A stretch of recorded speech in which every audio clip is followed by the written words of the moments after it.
अस्सलाम वालेकुम स्टूडेंट्स।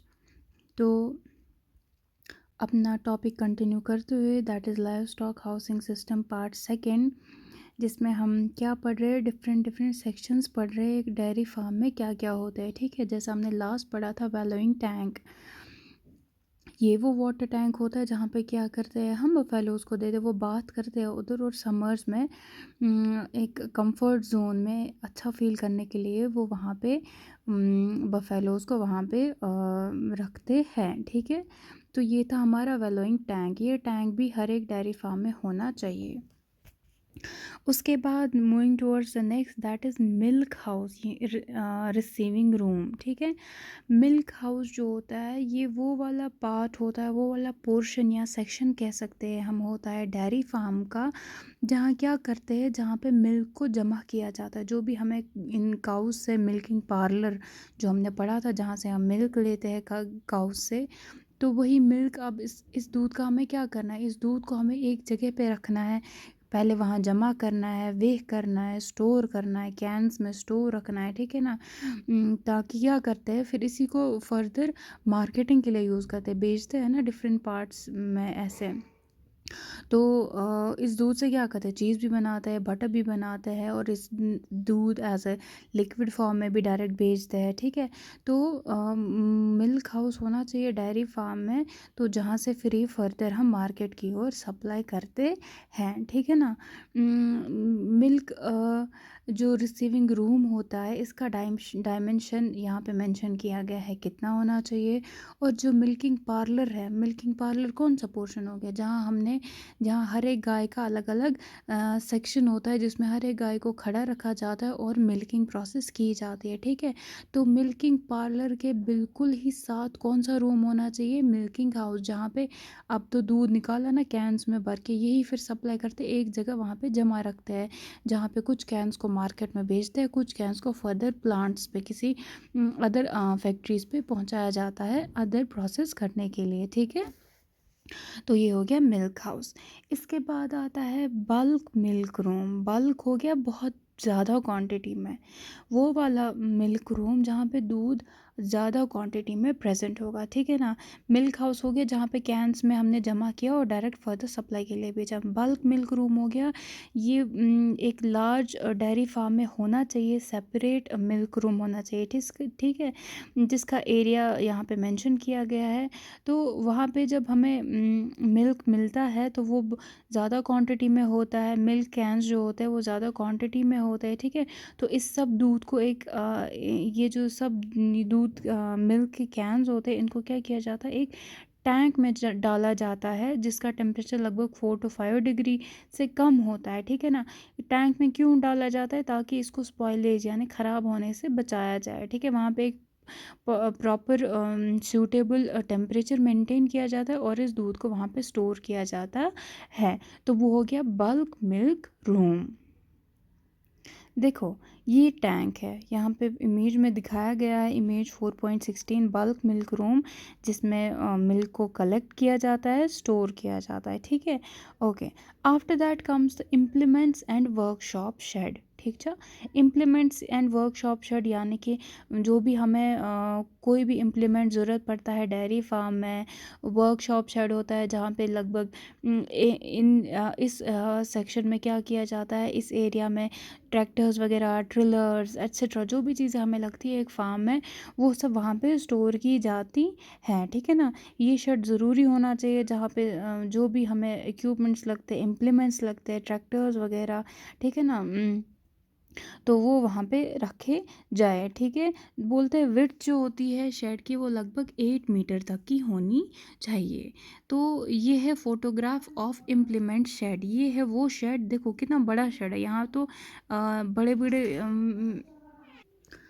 बड़े साइज़ का यहाँ पे शेड है, जहाँ पे ट्रैक्टर्स वगैरह रखते हैं। ठीक है, उसके बाद है वेस्ट डिस्पोजल एरिया, यानी कि वो एरिया जहाँ पे जो भी वेस्ट प्रोडक्ट निकलता है एक फार्म से, तो इसके लिए भी एक पर्टिकुलर एरिया होना चाहिए। जैसे कि हमने एक हमें पता है कि जो भी वेस्ट निकलता है, लाइक देखो एक काऊ शेड में क्या होता है, कितना काऊ डंग होता है, यूरिन होता है, घास फूस बचा होता है, वो सारा वेस्ट होता है। उस वेस्ट का हम क्या करते हैं, एक पर्टिकुलर एरिया हमने रखा होता है जहाँ पे उसी काऊ डंग को या तो पिट्स में डालते हैं, उसका मैन्योर बनाते हैं और फील्ड में अप्लाई करते हैं। पिट्स बनाते हैं या कहीं पे पाइल्स में, यानी एक दूसरे के ऊपर डाला जाता है ये यही गोबर।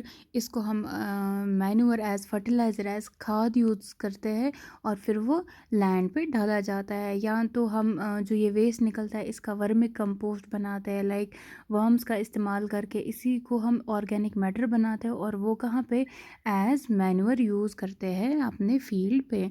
तो वही कह रहा है ये कि वेस्ट डिस्पोजल एरिया भी होना चाहिए एक क्या बोलते हैं इसको, डेयरी फार्म में, ताकि ये एरिया तो थोड़ा दूर होना चाहिए फार्म से, ठीक है, दूर होना चाहिए, ताकि क्या होता है इसकी स्मेल जो होती है या फ्लाइज मक्खियाँ वगैरह जो भी इस पे पड़ती है वो शेड में एनिमल्स की ओर ना जाए, तो ये दूर ही होना चाहिए। तो इसी फिर वेस्ट का एक प्रॉपर यूज़ किया जाता है और फिर फर्दर यूज़ करते हैं कहाँ पे, एग्रीकल्चर लैंड में, ठीक है ना। ये आगे हमारे few other sections of the dairy farm, लेकिन अभी ये टॉपिक हमारा ख़त्म नहीं होता है, ठीक है। तो लाइक इसके बाद है लाइव स्टॉक हाउसिंग सिस्टम, यही यूनिट हमारा अभी कंटिन्यू है पार्ट सेकेंड का। तो इसमें लाइक पहला क्या दिया गया है, daily schedule dairy farm operations, यानी कि रोज़ रोज़ हमें एक फार्म में क्या क्या चीज़ें करनी चाहिए, ठीक है। तो देखो, इतना सब कुछ पढ़ने के बाद एटलीस्ट आप लोगों के दिमाग में, अगर आपने बहुत अच्छे इंटरेस्ट से पढ़ा होगा, ये सब समझा होगा, तो डेयरी फार्म के रिलेटेड बहुत सी चीज़ों की इन्फॉर्मेशन आपको मिली।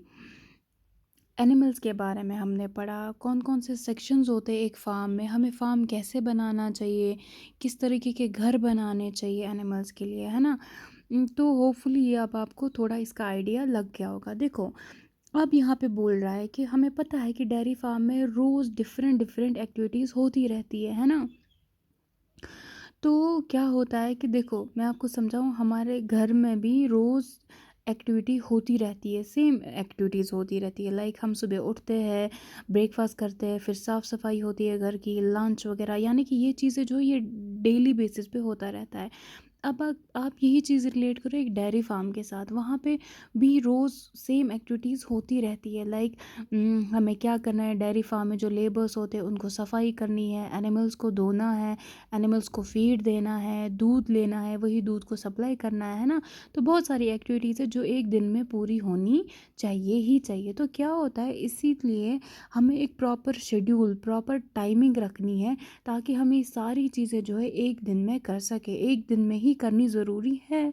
क्योंकि क्या है कि अगर आप साफ़ सफाई नहीं करोगे, काऊ डंग जमा हो जाएगा, एक शेड जो है वो डर्टी हो जाएगा, इससे एनिमल्स पे ही फ़र्क पड़ता है, उनको स्ट्रेस आ जाता है, ठीक है ना।